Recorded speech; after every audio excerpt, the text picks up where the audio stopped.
First story. Fiancé's bully son sawed his classmate, and my entitled fiancé, who supported his son and got him off scot-free, ghosted me, stole all my belongings and money, and got back with his so-called abusive wife for not supporting his son's actions. Now I'm realizing how big of a bullet I dodged after rebuilding myself. I have to start a bit further back than I would like. But context is important so as to understand the size of metaphorical bullets I have managed to dodge.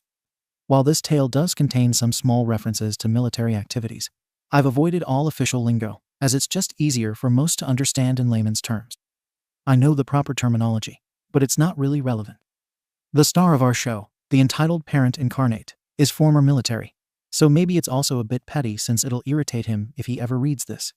Now the will of the fates has always worked out for me in the end of harrowing situations throughout my entire life. However, it has not been without some mistakes that have taken years to crawl out from under. This mistake being one of them. What follows here is an intricate powder keg of entitled parent foolery that was months in the making without me even realizing it. And it ignited too late for me to avoid a massive blowback. The entitled parent in this flashback of horror is my now ex-fiancé, who I'll refer to as Henry after Henry Jekyll. Henry informed me after a few weeks of dating him that he had a son that was conceived with his ex-wife. His marriage had supposedly ended on an explosive bad note after a decade of verbal and physical abuse. I saw a fixer-upper of a man, and we could easily relate to each other, as my previous marriage was emotional abuse and a costly escape. Solidarity is a powerful bonding agent, even in the best of circumstances, and unbeknownst to me, I was about to descend into the worst. I dated Henry for 2 years, during which he moved into my apartment after only 3 months, as we were head over heels for each other, and it was a good move at the time. We spent the entirety of quarantine together. We adopted 2 adorable kittens. I personally financed a new car for him after his old car died, and I gave that man my entire life on a silver platter. Henry had described his son, who I'll refer to as Hyde, as the only light in his life during his marriage, and I took him for his word. Henry's ex-wife will be referred to as Helia, since Helion is usually reserved for children and Hela is too nice of a namesake. Helia had sole custody of Hyde, and Henry acted the part of loving father who was unjustly wronged in the past. I stupidly believed him and didn't mind that Henry had never actually divorced Helia. After all, my own prior divorce put me in such a financial hole that I was understanding that it wasn't the easiest process to endure. Helia agreed to grant Henry some visitation privilege so she could enjoy weekends without Hyde, and this way Henry could rebond with his son. Supposedly a win-win for all of them.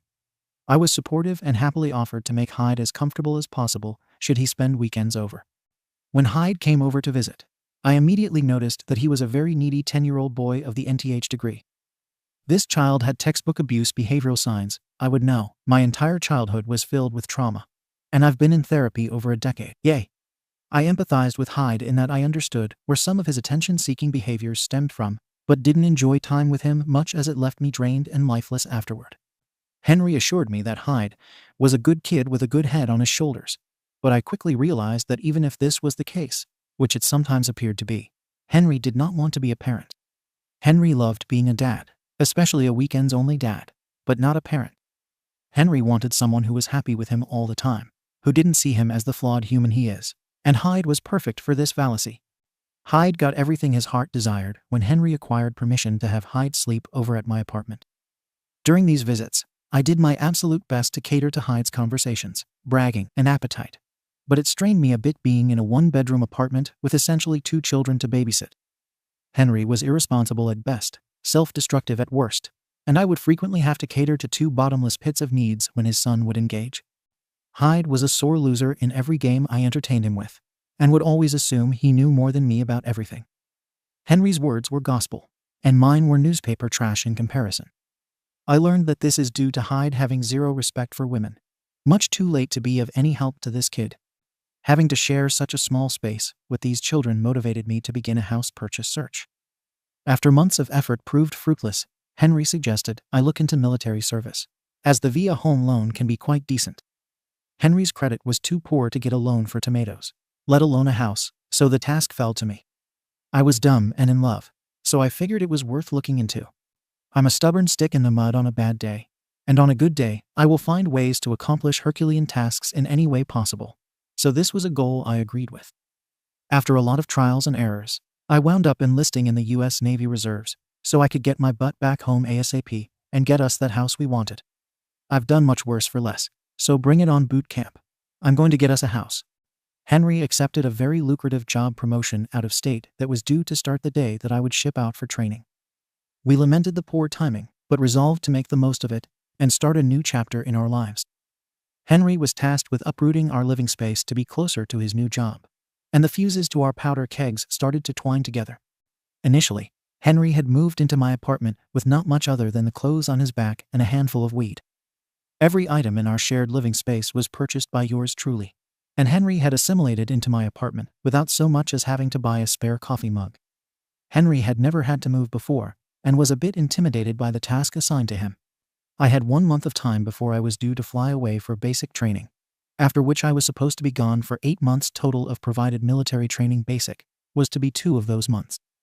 I would be leaving my beloved tiny apartment behind to unknown fates and returning to a home I had never set foot in to support Henry and Hyde. I've been through more stressful situations before, so I resolved to help Henry in the weeks before I left while maintaining my full-time job, providing notice to my employer that I was moving out of state, working out daily to maintain fitness for basic, and setting sights on the future. I packed up what belongings I could when I was off work during the week, entertained Henry and Hyde on weekends, and resolved that the storm of stress would subside soon. This was only temporary. Henry proposed to me at home over dinner with a promise that when I returned he'd have started the divorce process after all. He supposedly had 8 months I'd be gone, and we could begin our future together. There wasn't a ring, but a cute necklace from Stardew Valley that meant the same to me. I trusted Henry with my life, happily granting him durable power of attorney so that he could vacate my apartment for me and handle anything I might need while cut off from the world for training. I knew I would temporarily forfeit my phone, and bills still have to be paid, so sharing my online banking info was an easy decision. I had unwittingly added another barrel to the powder keg pile. The day comes to leave for training. Henry is scheduled for his first shift at his new job out of state. It's only 1 state away, but it's a decent drive, so he wishes me luck, has our cats packed up in his car, and drives off into the sunrise while I'm sitting at my military recruitment office with a backpack and anxiety. I'm to fly the furthest I've ever flown from home, but at least I get to come back relatively quickly, being just a reservist after all. I get to training, make the final required phone call to Henry, letting him know I made it, power off my phone for confiscation, and endure the start of boot camp underprepared and overwhelmed. After a few weeks and a happy mandatory phone call later, Henry wrote me a few letters via an app that sends mail to recruits in training. I know now that if I hadn't informed him of this convenience, he would have never bothered to put effort into writing me at all. Henry sent some photos of our cats, pictures of Hyde at the state fair, and filled me in on a few things that were happening while I was gone. While in training, I was hastily reassigned to a job that would only require 1 month of training after graduation compared to the original plan of 6 months. Reasons for this development are personally confidential, but it wasn't something I could argue. Initially cripplingly disappointed at my job changing, I was somewhat happy to be returning home in time for Christmas. A very kind base staff member permitted me to call Henry to inform him of this bittersweet news, as I was a teary-eyed emotional wreck at this point in time. Henry was audibly ecstatic to hear that I'd be home the very first week of December, and he had found an apartment near his new job for us. Henry was supposed to come to my basic training graduation.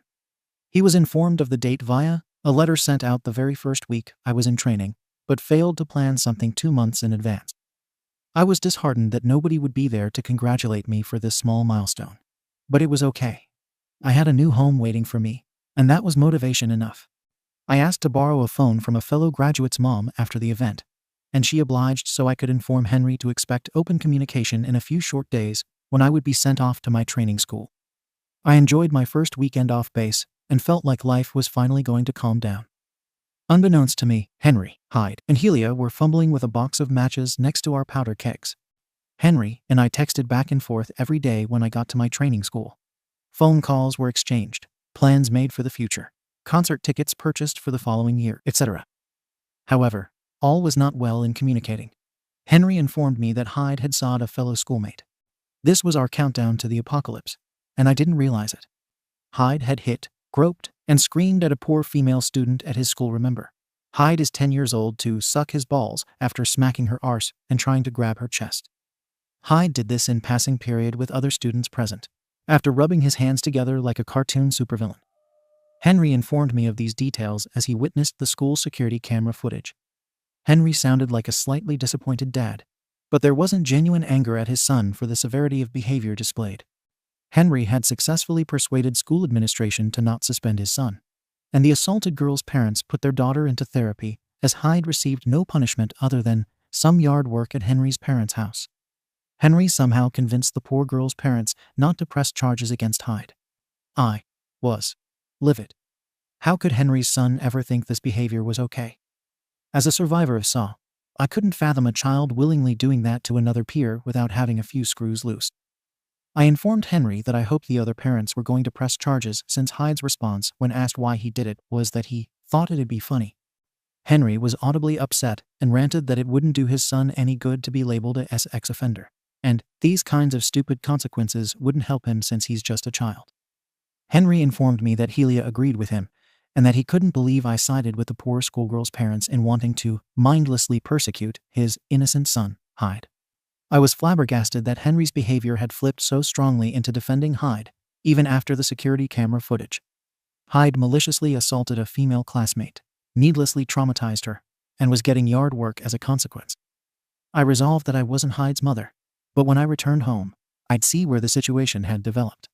I called Henry on my first Saturday in Mississippi, and he didn't pick up the phone. He had never missed a call before, but I figured life happens, and he'll text back eventually. He does reply a few hours later, and communication is back to normal. Frequent calls and texts are abounding all throughout the next few days, until Tuesday, October 26, 2021. Henry texts me that he needs to talk to me. I call him at the time he told me to call him, and he's at work. He asked me to call him at work on purpose. He tells me that he slept with Helia and has rekindled his relationship with her. Powder, keg, ignition. He slept with Helia on Saturday, and I had called him in the middle of it. That's why he didn't respond. It took him 3 whole days to gather what little manhood he had to even let me know what he did. Henry states that his marriage never got closure, so he's going to pursue Helia again. He's keeping our cats because Hyde loves them, but I can have my belongings back when I return home since they're in a storage locker anyway. This chain of events culminated in one fact: to burn down our house of cards. I believed Hyde deserved consequences for Sante, and Henry deemed me unfit to parent his son, so he ran to someone he knew would support his belief: Helia. I now had no home to go to. Henry had packed up and vacated my apartment. My belongings were stuffed in a storage unit out of state. My car was at Henry's parents' house. My bank account had one small military paycheck in it, and no savings as I gave Henry access to my entire nest egg. I look into my finances with a wary heart, and I have nothing left. Not even my old retirement fund, which I ended up having to pay extra taxes on. F you, Henry. I was broke, homeless, and jobless. And even though I was in the military, I refused to go on active duty because I didn't have anything left in me to give at the time. I was such an anxious wreck in the weeks following. I lost 15 pounds in a month. Word spread that I was cheated on and dumped by my long-term fiancé, unfortunately common in the military. So aside from occasional friendly offers for drinks, nobody dared interact for fear of the F-off attitude I was happy to share. I was going to fix this without Henry, and without Uncle Sam forcing me to live somewhere away from my now increasingly vital friend support circle back home. Reserves I would stay, but I had work to do. I was stuck in Mississippi, over 2,000 miles away from home, and I had to focus on graduating this training school. In between classes, I'm updating my resume and applying for jobs in my home state, calling in all favors from friends for when I come back so I can be picked up from the airport and have a temporary place to stay, and mourning never seeing my 2 cats again. The mother of one of my childhood best friends saw me posting on social media and quietly sent me some funds via PayPal, even though I hadn't spoken to her in years. I cried immediately when I saw her deposit. Everyone I knew emerged from the woodwork to help, even when I was nowhere near them. I wouldn't have made it through without everyone, and I dodged the bullets that were Henry and Hyde. I did it. I effing made it. I graduated, made it home, and found my feet. Almost 1 year later, I have a decent, albeit overpriced. But what isn't overpriced in this economy apartment? A nice roommate, an adorable cat who is now friends with my roommate's kitten, and a great job that I adore and pays well. I drill at a nearby Navy base once a month, and my unit is a bunch of lovely dads who have adopted me into their fold with promises of tracking Henry's address for consequences if I ever requested it. Henry doesn't deserve even that much effort though. So I'll let sleeping dogs lie, knowing that Hyde will continue to be a horrible child. Amidst my belongings, some of Henry's own paperwork got mixed in. And inside those files I found horror that cemented my resolve that I am better off without Henry and Hyde. Court documents, an arrest statement, school records, you name it. There was a negative form for it. Henry had assaulted Hyde a few years prior in a drunken rage, and Hyde had a multitude of prior behavioral issues unknown to me at the time of hosting this demon under my roof. Hyde had been expelled from one school, suspended at another, and had documented incidents at his current elementary. Hyde had sharpened popsicle sticks and threatened to stab students, cursed at and spit on teachers, assaulted classmates, and instigated fights. Henry's son was a nightmare of a bully. But Henry was so blinded by wanting to be a friend, instead of a parent, that Hyde never faced a single dire consequence. The only part of my life that's still broken is my credit. Turns out being homeless is expensive, and some items I can't get back from Henry. Henry's mom is continually disappointed in her son, and she helped me get most of my belongings back. And even some of my houseplants survived since Henry's kindly sister took it upon herself to see some make it through for me. Henry's sister and mother have been lovely to me, and they never stop apologizing for Henry's behavior, even though it's not their fault. TLDR. Entitled parent valued his progeny committing SAW versus a committed relationship with me, and happily detonated a giant nuke into my life. It takes me a year to recover. Addendum. Thank you for the wonderful responses, and I apologize for the lack of formatting. I had no idea this would be such a popular post. I was just thinking about these events yesterday, as my breakup anniversary is near, so I just word dumped via mobile. Some are wondering why I did what I did for Henry in the first place. And I admit I did too much for him. But I saw his potential as a person instead of what he actually was. We were best friends for almost a year prior to us dating. I didn't know his troubled past, and while we were together, he genuinely improved. What I failed to realize is that his improvement depended solely on my physical presence and dependability. When I left for training, Henry lost his rock. He panicked at having to function, and instead of manning up and building a ship to ride the storm, he was slowly engaging with his ex-wife prior to the catalyst of our disagreement about Hyde. Imagine you know someone, your best friend, maybe for a few years. You know this person. You understand them. They would never betray you or your trust. One day you're out on a trail together, business as usual, when all of a sudden this person whips out a crowbar and savagely beats you with it. This friend leaves you alone and runs away, and when asked why, they tell you, I don't know. This is the emotional equivalent of what Henry did, and I was so caught off guard it took months to process. My only thoughts were why, and how could he do this and be okay with himself? And I may never get this response out of him, but it took a while to recover from this emotionally and be able to speak of it freely. Second story. OP's single innocent comment led to a couple getting a divorce after physical assault and arrest, and another couple breaking up and calling off their wedding upon discovering they're cheating. Okay, I don't think I'm the in this situation, but it's literally about half-half with the people I know in real life that know the situation. I want to see other perspectives on this from people who have no attachment to it. This past weekend, I went to a UFC fight watch party with this girl I've been talking to for a couple of weeks. Let's call her P. We went to high school together 10 years ago, but didn't really talk that much during that time. But P and I had many mutual friends. We got reacquainted a couple of weeks ago and have hung out a few times since. Well, like I had stated before, back in high school, we had a lot of mutual friends. And a lot of those friends, P still is pretty close to this day. And the vast majority of them, I haven't spoken to in about a decade. So pretty much since high school. After I graduated, I left the state to play college football. And I didn't really come back home that often when I was in college. So I only kept in touch with my very close group of friends from back home. So there are a lot of people who I was pretty good friends with in high school, still have on social media, still wish the best for them, but have not seen and/or spoken to in about a decade. I say that to say P had asked me if I could come with her to the watch party the day before the party. I like to watch fights with my friends and/or family, so I was going to say no. Especially since she said the host house belonged to one of her friends, who I didn't know. But then she told me that that friend was the wife of a guy I was friends with in high school and hadn't seen in a long time. She said she let them know that we had been seeing each other, and they told her that she better bring me. Then she names other people who would be going. A lot of names of people I hadn't seen since high school and used to be pretty cool with. So that convinced me to go. I'm usually pretty introverted in houses, I don't know. But when we showed up to the house, I saw a lot of people I knew.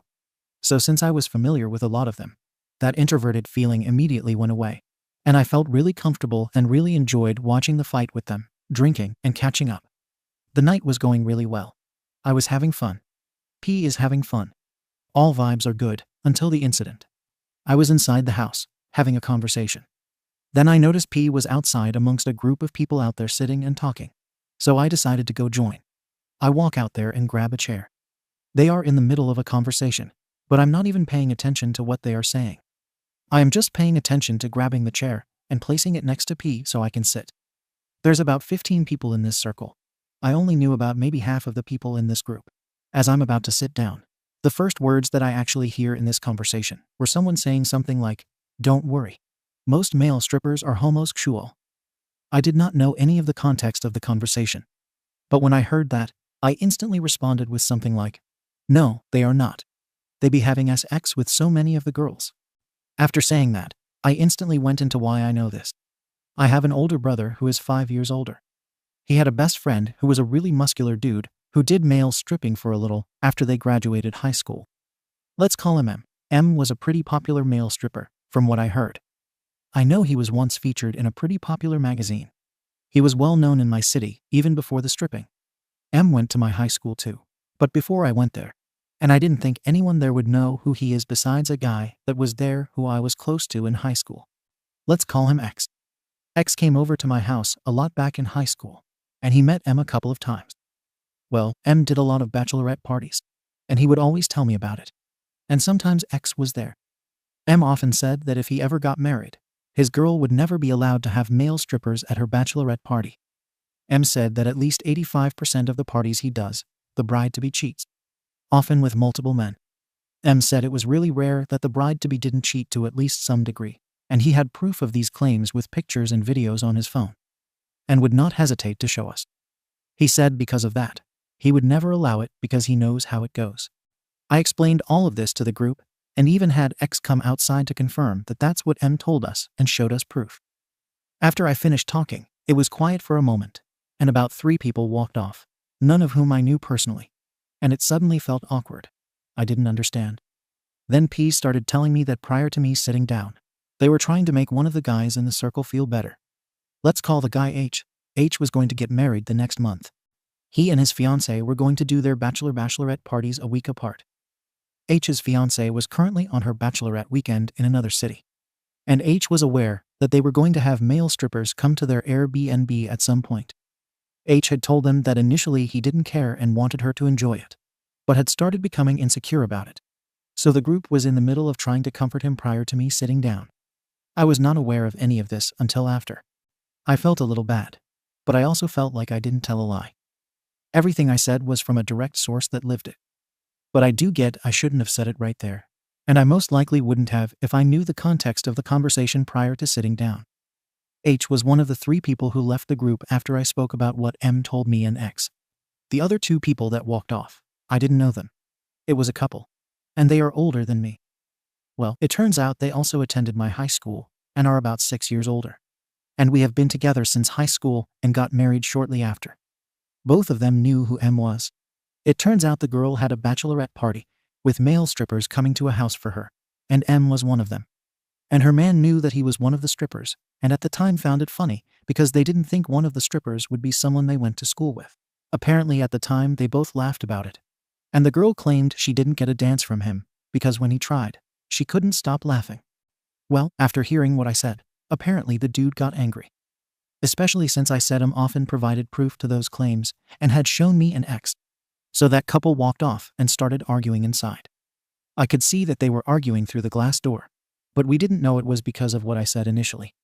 But after I found out, I thought it would be better for me to leave.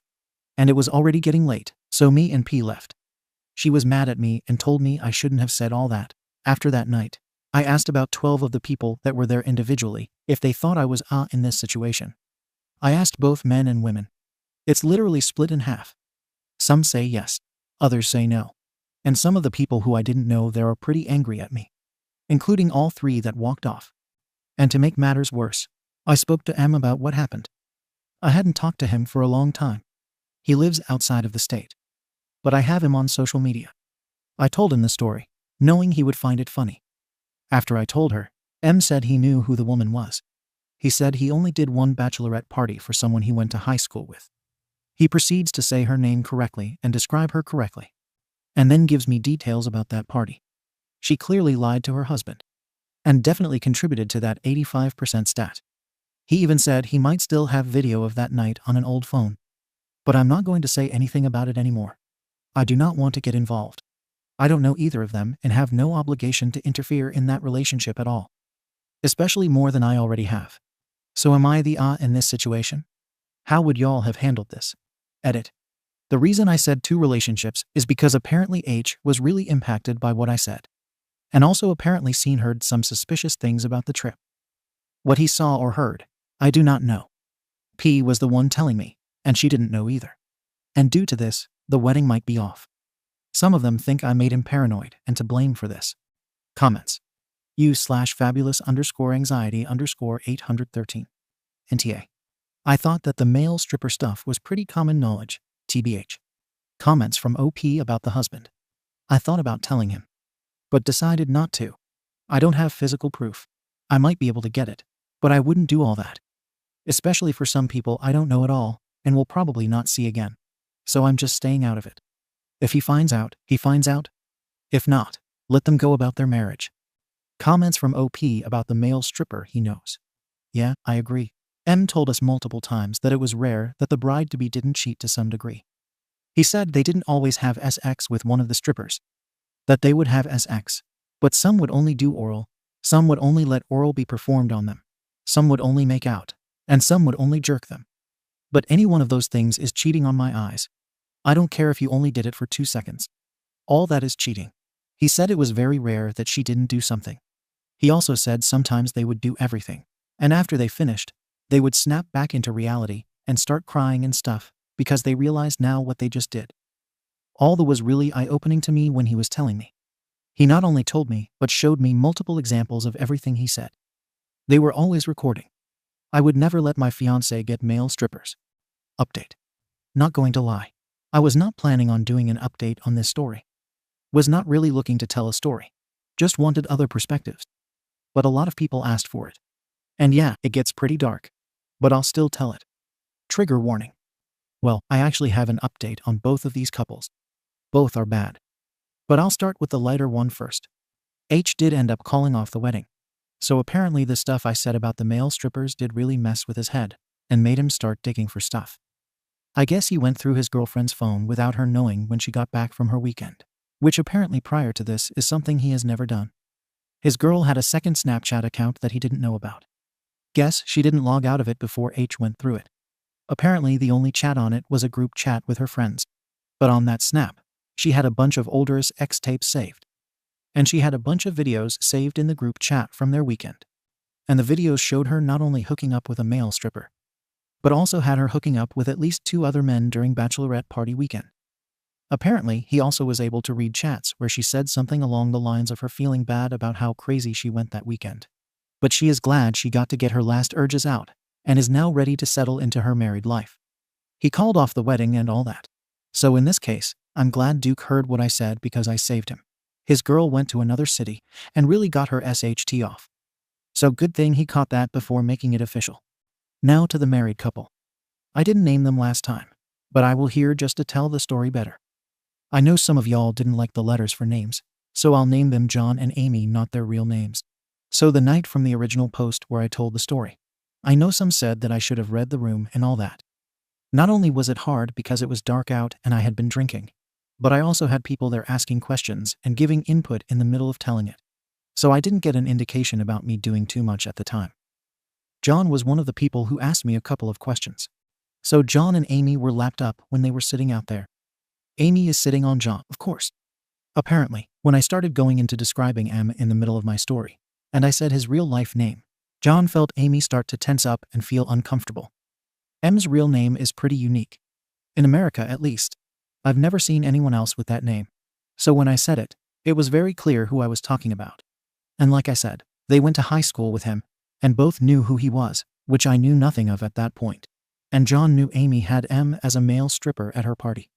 Well, I guess the more detailed and graphic I got about what M told me, in terms of the sexual acts, how rare it was that it didn't happen, and that he often recorded everything, the more uncomfortable John felt Amy was getting. That had John get really suspicious. And that's where he asked me a couple of questions in the middle of my story. I forgot what he asked. But it was nothing crazy. I think one of them was, did M send me the videos or just show me on his phone? Which he only showed me on his phone. I'm guessing Amy continued to get more uncomfortable. And he felt it and got really suspicious. And that's where he walked off. Then the other two walked off also. So now fast forward to this past week. This is how I heard it played out. I don't know John or Amy. I know John's younger brother. But I haven't spoken to him since the day I asked him if I was an for telling that story to them, which he said I wasn't. P talks to John's brother, but also is close with that group of friends. That is her close friend. I got this info from P, which is info that was regurgitated within the group. So I'm not sure on the accuracy of how it all played out, but I would guess it's pretty high. But the actual incident itself did happen 100%. I know because it's documented now. John and Amy argued inside the house, and I'm guessing all the way home. Amy assured John that nothing happened with M or any of the other male strippers there. She also stayed with the story that she only got a partial lap dance from M, but had to stop because she couldn't stop laughing. Apparently John didn't fully buy it and came up with a plan to make her admit it. Earlier this week John confronted Amy about it again, but this time stated that he knew the facts already, so for her to come clean and be honest with him. John told Amy that he had been in contact with me, and I also put him in contact with him. And from that he knew the entire story, and that M still had the evidence. I can confirm that neither me nor M have spoken to him. I haven't spoken to him since that night. M said he's never spoken to a dude in his life. So I guess Amy felt like she was caught, and admitted to everything. She told John that she f'd M that night. This made John snap. He beat her. Beat her bad. She ended up going to the hospital. I believe she's still in the hospital today. And apparently the only thing that made him stop was his kids running in the room and attempting to shield their mom. John, of course, was arrested. Charged him with attempted murder and a few other charges. So you can see it was a pretty severe incident of abuse. In his mugshot that they posted online, he has visible scratches, bumps, and bruises on his face. So I guess they were fighting hard before he overpowered her. I don't know why John said he had spoken to me. Maybe he knew that would work and get her to admit it. As far as I know, no one has seen this Reddit post from that night. P knows about it now, but I showed her after the fact when she was telling me about all this that I'm posting. She thinks that John might have seen the post and knew she did it, so she came up with a way to make her admit it. But P says that she's never used Reddit and has never heard any of the people in that friend group talk about using Reddit. But she also doesn't really know John and Amy. So I guess it is possible that John saw my original post. I'm not sure. But P said she's not going to tell anyone about the post. So yeah, that's the update. I didn't feel like an before, but now I really do. I didn't want to lead to anyone getting beat, getting hospitalized, and getting arrested. I really do feel like SHT about the whole situation now. I doubt I'll update this again. I don't see what else would even have to be known. Now I got to deal with this SHT in my conscious and psyche. Comments. /flirty_Margaret. You shared a story without knowing the connections involved. John's abusive actions were his own choice, not your fault. You feel guilty, but remember, you didn't cause this. OP replying to a comment from you/nurse_Dave about if the husband had a history of DV. Yeah, I don't know about any prior instances of them. No one has anything about them having this history. And I know they have multiple kids. I think 2 of them are in their teens. But yeah, it's just a F-ed up situation. And yeah, that's what I tried to tell myself too. But I still feel F-ed up over it. And actually, I live in a large city. Really big city. That's why I would have never assumed that someone there would have a connection to M. If I knew John and Amy were the older siblings of someone there and went to our high school too, I probably wouldn't have used M's real name. But I didn't know of that at the time. Thank you for watching the video. If you are interested in listening to these kinds of stories, we've got more in store for you. Simply subscribe to our channel, hit the like button, and share it with your friends.